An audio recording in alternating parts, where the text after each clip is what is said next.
کسی کا بھی، وہ تو صحابہ ہیں، کسی مومن کیا ہم فیصلہ کرنے والے، ہماری کوئی حیثیت نہیں، ہم نہیں جانتے، کیونکہ اللہ جانتا ہے کس کو جنت میں لے جائے گا۔ یہ ٹھیکہ آج کل کچھ لوگوں نے لیا ہے، کس کو جنت میں بھیجنا ہے، کس کو اسلام میں رکھنا ہے، کس کو اسلام سے باہر کرنا ہے، کس کو کون سا فتویٰ لگانا ہے، یہ کچھ لوگوں نے ٹھیکہ لے لیا ہے۔ اسی وجہ سے امت کے اندر جو انتشار آپ دیکھ رہے ہیں، اللہ کے سپرد کرو، کس نے جس کیسا کیا اللہ رب العالمین جانتا ہے۔ ہم سے کوئی چھپ سکتا ہے، ہم سے، آپ لوگوں سے میری غلطی چھپ سکتی ہے، لیکن اللہ سے تو نہیں چھپ سکتی ہے۔ اللہ تو جانتا ہے، دلوں کے ریت جانتا ہے، ہماری شارک سے نزدیک وہ ہمارے دل کے ارادوں تک کو جانتا ہے، ہم اس سے کوئی چیز چھپا سکتے ہیں؟ تو بات ہو رہی تھی حضرت ابو ہریرہ رضی اللہ تعالیٰ عنہ۔ حضرت ابو ہریرہ رضی اللہ تعالیٰ عنہ بیان کرتے کہ نبی کائنات صلی اللہ علیہ وسلم جب نماز کے لیے کھڑے ہو جاتے، جب نماز پڑھنے کے لیے، امامت کے لیے کھڑے ہو جاتے، اے آقا جب آپ نماز کے لیے کھڑے ہو جاتے ہو تو میں دیکھتا ہوں کہ قرات سے پہلے آپ کچھ وقفہ کرتے ہو، اس وقفے میں آپ کیا پڑھتے ہو؟ تو نبی کریم صلی اللہ علیہ وسلم نے فرمایا، میں پڑھتا ہوں اللہم باعد بینی و بین خطایا، اے اللہ مجھ میں اور گناہوں میں اتنی دوری پیدا کر دے، باعدت بین المشرق والمغرب، جتنی دوری مشرق اور مغرب کے درمیان ہے۔ کتنے دور ہے؟ آپ مل نہیں سکتے نا، مشرق اور مغرب کو ملانا چاہو گے نہیں مل سکتے۔ اے اللہ اتنی دوری گناہوں اور میرے درمیان کر دے جتنی مشرق اور مغرب کے درمیان ہے۔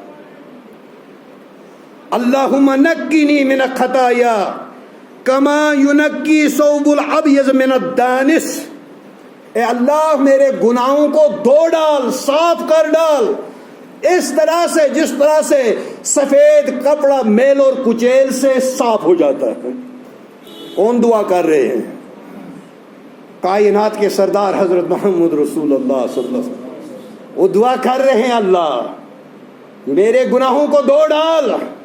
لیکن امت کا یہ حال ہے، یہ ایک دو کام اسلام کے کر اس نے ٹھیکہ لے لیا، سرٹیفکیٹ لے لیے، اب اس کو مانگنے کی ضرورت نہیں، اب اس کو توبہ کرنے کی ضرورت نہیں۔ کائنات کے سب سے عظیم ترین انسان، عظیم پیغمبر حضرت محمد رسول اللہ صلی اللہ علیہ وسلم معافیاں مانگ رہے ہیں، گڑ گڑا رہے ہیں، اللہ سے معافیاں مانگ رہے ہیں، اللہ سے گڑ گڑا کر مانگ رہے ہیں، لیکن ہمیں مانگنے کی توفیق نہیں۔ فرمایا میں کیا پڑھتا ہوں؟ اللہم اغسل خطایا، اے اللہ میرے گناہوں کو دھو ڈال۔ کس سے؟ بالماء والثلج والبرد، میرے گناہوں کو دھو ڈال۔ کس سے؟ بارش سے، اولوں سے اور برف سے۔ یہ دوسری دلیل ہے۔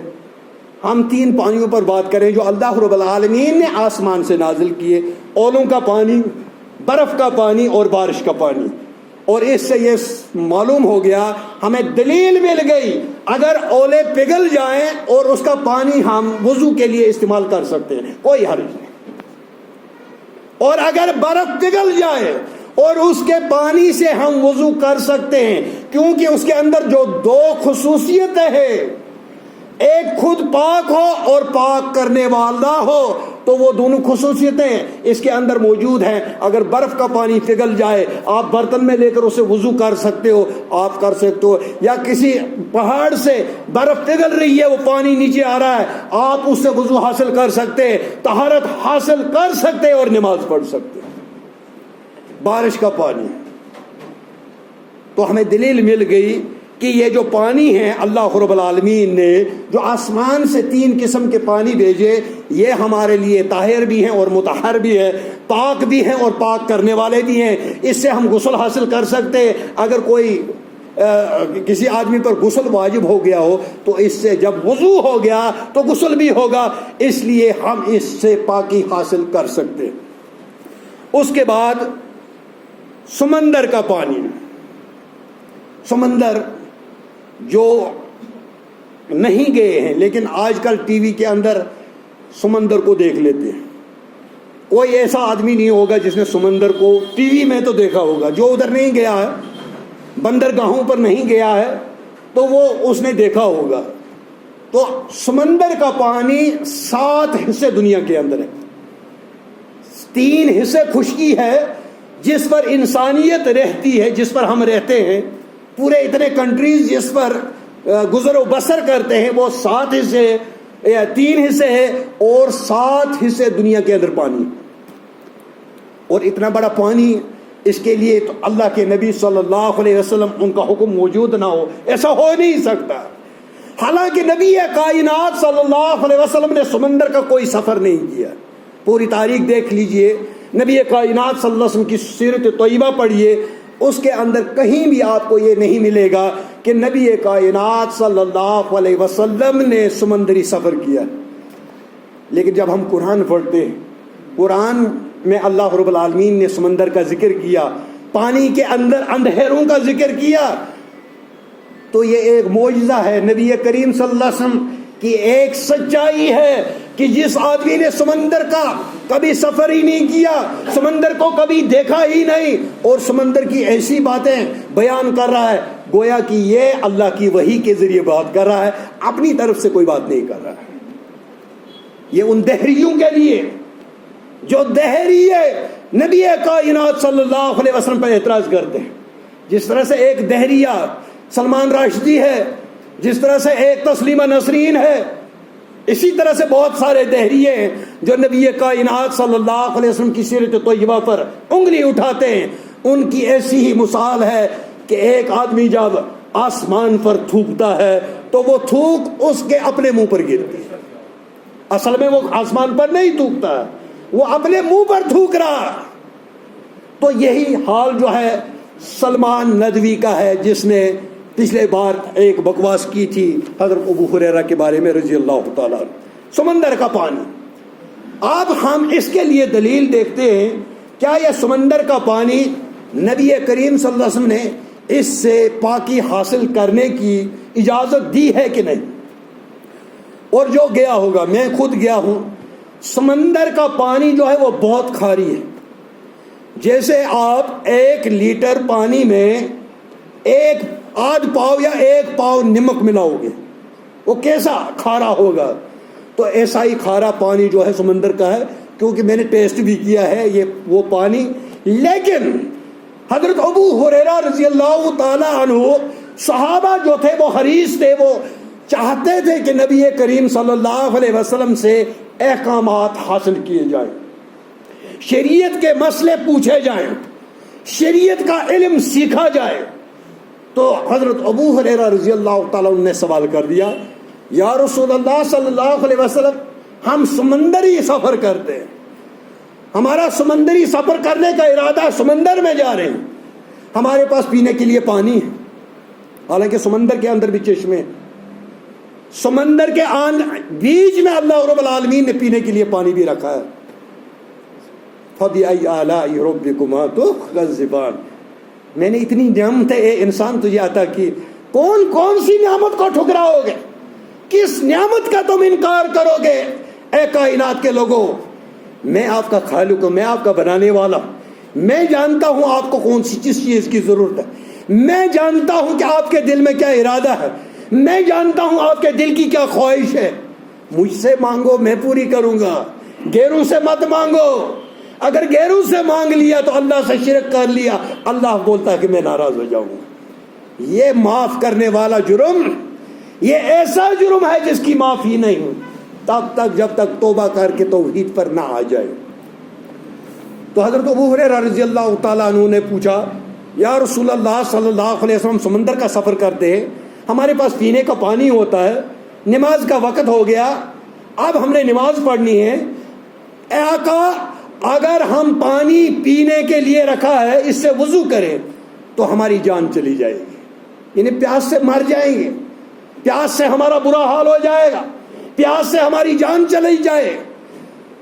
اے میرے آقا، پوچھنے کا مقصد کیا ہے کہ سمندر میں جب ہم سفر کر رہے ہوں، نماز کا وقت ہے، ہم نے وضو بنانا ہے، کیا ہم سمندر کا پانی اس سے وضو کر سکتے ہیں کہ نہیں؟ اصل میں پوچھنے کا مقصد کیا ہے، لیکن آداب محمد رسول اللہ صلی اللہ علیہ وسلم کے آداب صحابہ جانتے تھے، عالم کے آداب علماء جانتے تھے۔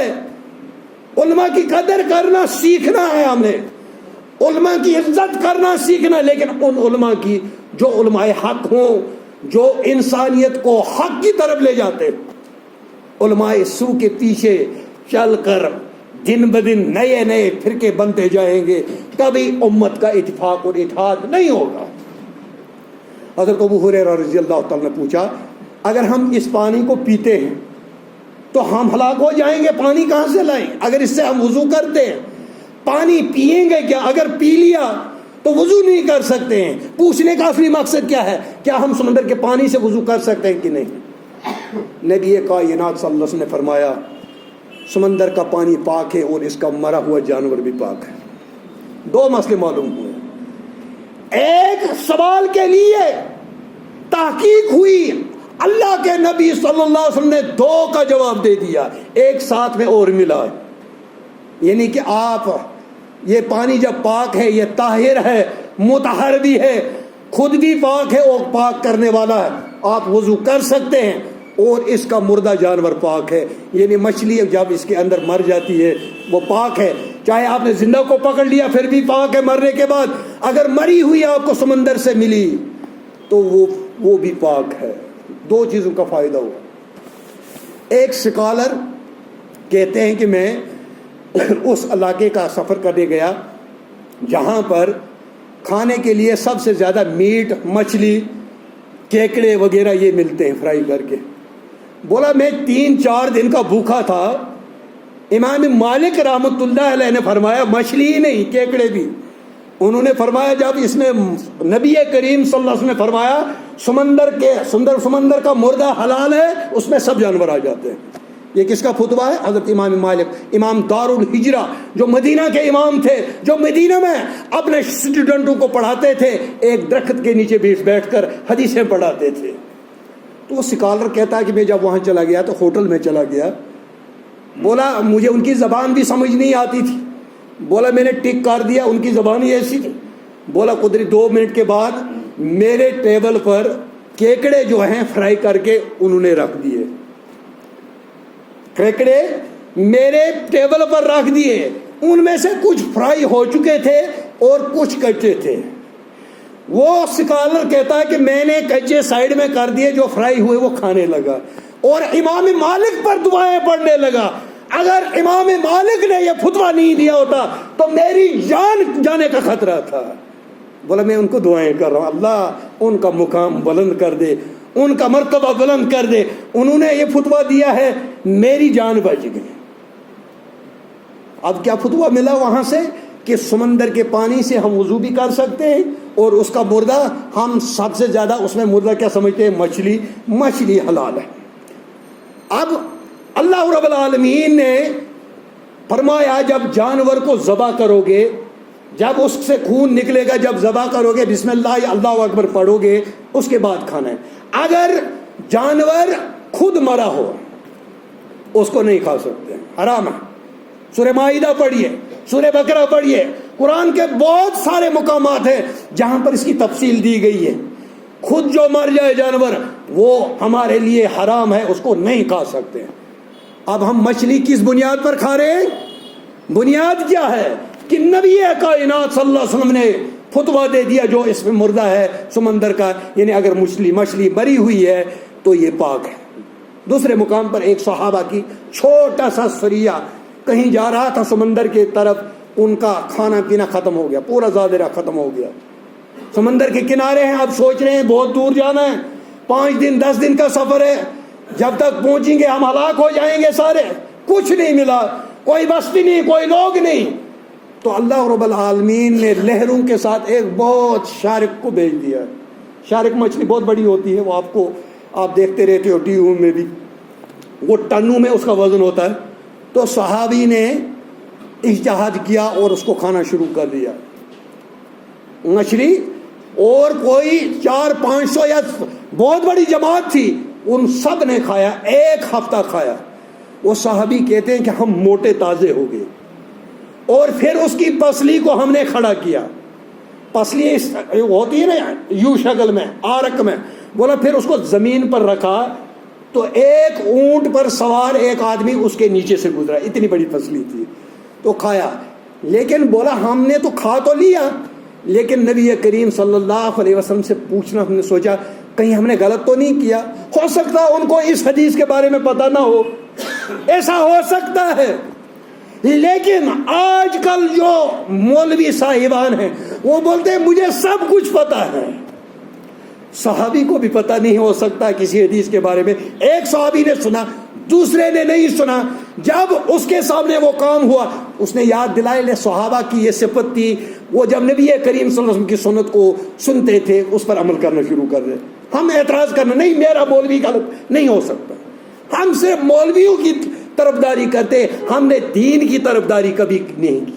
اگر ہم نے دین کی طرفداری کی ہوتی، ہم نے کتاب و سنت کی طرفداری کی ہوتی، پھر یہ حالت امت مسلمہ کا نہیں ہوتی جو اس وقت موجودہ کیا وقت کے اندر موجود ہے۔ آپ دیکھ رہے ہو، اپنی آنکھوں سے دیکھ رہے ہو، آپ مشاہدہ کر رہے ہو۔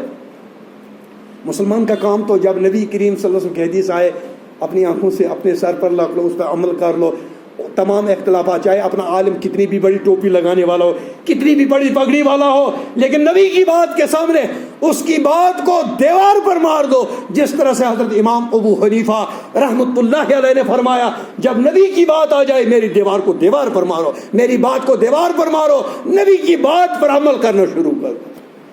یہی تو سب علماء کی، علماء حق انہی کو کہتے ہیں جو اپنا کوئی مقام نہیں رکھتے بلکہ نبی کریم صلی اللہ علیہ وسلم کی سنت کی طرف دعوت دیتے کہ آپ سنت کو پکڑ لو، نبی کریم صلی اللہ علیہ وسلم کے ساتھی صحابہ کی سنت کو پکڑو، ہماری بات کو چھوڑ دو۔ یہی تعلیم تمام امام، تمام محدثین نے یہی تعلیم دی۔ تو اس سے ہمیں یہ معلوم ہوا کہ سمندر میں جو مچھلی جو ہے یہ پاک ہے، مری ہوئی ہو یا زندہ ہو۔ عام طور پر یہاں کہتے ہیں کشمیری میں ایک کہاوت ہے، ناگرات گاڑ وشن حلال کھین حرام۔ یہ غلط بات ہے، یہ صحیح نہیں ہے۔ یہ کہاوت ہے چشمے میں سے مچھلیوں کو بچانے کے لیے، یہ کچھ لوگ ہمارے بھائی تھے یہاں پر، انہوں نے یہ باتیں بنائی ہیں۔ کوئی بھی مچھلی جو پانی میں رہتی ہے، اللہ رب العالمین کے نبی حضرت محمد رسول اللہ صلی اللہ علیہ وسلم کی شریعت کے اندر یہ کہیں ذکر نہیں ہے، سمندر کی ہو، کیا دریا کی ہو، کنویں کی ہو، چشمے کی بھی ہو، جہاں کی مچھلی ہو وہ حلال ہے، اس کو آپ کھا سکتے ہیں، کوئی پریشانی نہیں ہے۔ ادھر وہم ڈال دیا جو ناگرات گاڑ کو بناتا ہے، میں نے یہ بھی سنا ہے جو چشمے میں رہنے والی مچھلی کو جب کاٹتے ہیں، جب فرائی کرتے ہیں اس میں سے خون نکلتا ہے۔ غلط بات ہے، جھوٹ ہے۔ کس نے دیکھا؟ کس نے کہا؟ کہاں لکھا ہے؟ کیونکہ اسلام نے ہمیں دلیل ڈھونڈنے کے لیے کہا، تحقیق کرنے کے لیے کہا، تدبر کرنے کے لیے کہا، اور ہمارے دین میں دلیل اگر بن سکتی ہے یا اللہ کا قرآن بن سکتی ہے یا محمد رسول اللہ صلی اللہ علیہ وسلم کا فرمان بن سکتی ہے، اس کے بعد اگر کوئی دلیل بن سکتی ہے وہ سلف و صالحین کی بات بن سکتی ہے، ہماری بات دلیل نہیں بن سکتی۔ سلمان ندوی کی بات دلیل نہیں بن سکتی، وہ فیصلہ نہیں کر سکتا، ہم فیصلہ نہیں کر سکتے۔ اسلام کا فیصلہ محمد رسول اللہ صلی اللہ علیہ وسلم نے آج سے 1400 سال پہلے کر دیا۔ الیوم اکملت لکم دینکم واتممت علیکم نعمتی ورضیت لکم الاسلام دینا۔ آج کے دن میں نے دین مکمل کر دیا، نعمت تمام کر دی اور تمہارے لیے اسلام کو پسند کیا۔ اسلام کے بغیر کوئی چیز اللہ رب العالمین کو پسند نہیں۔ اور اسلام کون سا اسلام؟ جو صحابہ نے امپلیمنٹ کیا، وہ اسلام جو محدثین کا تھا، وہ اسلام جو ابو بکر صدیق کا تھا، وہ اسلام جو فاروق اعظم کا تھا، وہ اسلام جو عثمان غنی کا تھا، وہ اسلام جو علی مرتضیٰ کا تھا، وہ اسلام جو حسنین کا تھا، جو اسلام جو حضرت امیر معاویہ کا تھا، وہی اسلام آج بھی آپ کے لیے آخرت میں سرخرو ہونے کے لیے راستہ بن سکتا ہے۔ باقی آپ جھنڈے جتنے چڑھا لیں چڑھا لو، جھنڈے چڑھانا اسلام، ووٹ تلشن اسلام، جھنڈا کھالن چھن اسلام۔ اسلام چھ تی کہ رب العالمین قرآن مجید اندر ذکر کو، یہی اسلام بن سکتا ہے، کیونکہ ہم نے پھر 1400 سال پیچھے جانا۔ محمد رسول اللہ صلی اللہ علیہ وسلم کے دور میں جانا، صحابہ کے دور میں جانا، تابعین کے دور میں جانا، محدثین کے دور میں جانا ہے۔ ہر چیز میں جتنا آگے چلو گے ترقی کرو گے، لیکن اسلام میں ایسا نہیں ہے۔ اسلام میں جتنا پیچھے جاؤ گے آپ کو حق ملے گا۔ اور اسلام امن سکھاتا ہے، اسلام نے بدامنی نہیں سکھائی، اسلام نے کسی کا حق غصب کرنا نہیں سکھایا، اسلام نے جھوٹ بولنا نہیں سکھایا، اسلام نے ہمیشہ سچ کی تعلیم دی، اسلام نے ہمیشہ حق کی تعلیم دی۔ اور زمزم کا پانی، زمزم کا پانی حاجی صاحبوں نے پیا ہوگا، بڑا احترام کرتے ہیں، ہمیں ہمارے دل کے اندر اس کے لیے بہت بڑا احترام ہے۔ حضرت علی رضی اللہ تعالیٰ عنہ، اب اس سے دیکھ سکتے ہیں وضو کرنے کے لیے پانی ہے نا، یہ بھی پانی کے حکم میں ہے نا، زمزم کا ہے لیکن پانی کے حکم میں ہے نا۔ اب اس کے لیے بھی دلیل چاہیے نا، کیا ہم اس کو وضو کے لیے استعمال کر سکتے ہیں؟ تو حضرت علی رضی اللہ تعالیٰ عنہ بیان کرتے ہیں کہ نبی کریم صلی اللہ علیہ وسلم نے زمزم سے ایک ڈول منگایا، اس سے پیا بھی اور وضو بھی بنایا۔ تو یہ تیسرا تھا۔ اور چوتھا، وہ پانی جو کسی جگہ رکا ہوا ہو، تالاب میں یا کسی کھڈے میں، جنگل میں آدمی چلا گیا، بہت بڑے کھڈے ہوتے ہیں، اس میں پانی ہوتا ہے، جانور پیتے ہیں، جانوروں میں حلال بھی پیتے ہیں، وہ جانور بھی جو کھانے کے لیے حرام ہیں وہ بھی پیتے ہیں، شیر بھی پیتا ہے، چیتا بھی پیتا ہے، لومڑ بھی پیتا ہے، جنگلی کتا بھی پیتا ہے، اور جنگلی بکری بھی پیتی ہے، جنگلی گائے بھی پیتی ہے۔ تو اس کے لیے حکم، تو شریعت میں اس کا حکم ہے، اس سے ہم وضو کر بھی سکتے ہیں، اور یہ پاک بھی ہے اور پاک کرنے والا ہے۔ کسی بھی جانور کے اس کو پینے سے یہ پانی جو ہے اپنے طہارت سے خارج نہیں ہوتا۔ اور وہ پانی جس میں پتے گرے، گندگی گرتی ہے، وہ چیز جو پاک ہے وہی گری ہوئی ہے، تھوڑا سا اس کا کلر تبدیل ہو گیا، وہ بھی اپنی اصلی صورت پر پاک ہے۔ لیکن جب اس میں تین چیزیں، تین صفتیں جب پائی جائیں تو پھر اس کے بعد وہ نہ طہور رہے گا نہ طاہر رہے گا۔ وہ تین صورتیں کیا ہے؟ ایک، اس کا رنگ جب تبدیل ہو جائے، اس کا رنگ جب تبدیل ہو جائے، جان لو کہ یہ پانی، یہ کیا بولتے ہیں، ایک صفت اس میں آ گئی۔ دوسری صفت کہ اس کا مزہ تبدیل ہو جائے، پانی کا جو مزہ ہے اس سے وہ ہٹ جائے، اس کا ٹیسٹ بدل جائے۔ اور تیسری چیز جو ہے مزہ، رنگ اور بو، پانی کی بو سے وہ بدبو آنے لگے۔ پانی سے بدبو تو نہیں آتی ہے، جب اس میں بدبو آنا شروع ہو جائے، جب اس پانی میں یہ تین چیزیں پائی جائیں، یہ تین صفتیں جب آ گئی تو وہ پانی طاہر کے جو طہور ہے اس کے حکم سے خارج ہو جاتا ہے، پھر ہم اس سے وضو حاصل نہیں کر سکتے۔ اس کے بعد جب کسی پانی میں آٹا مل جائے،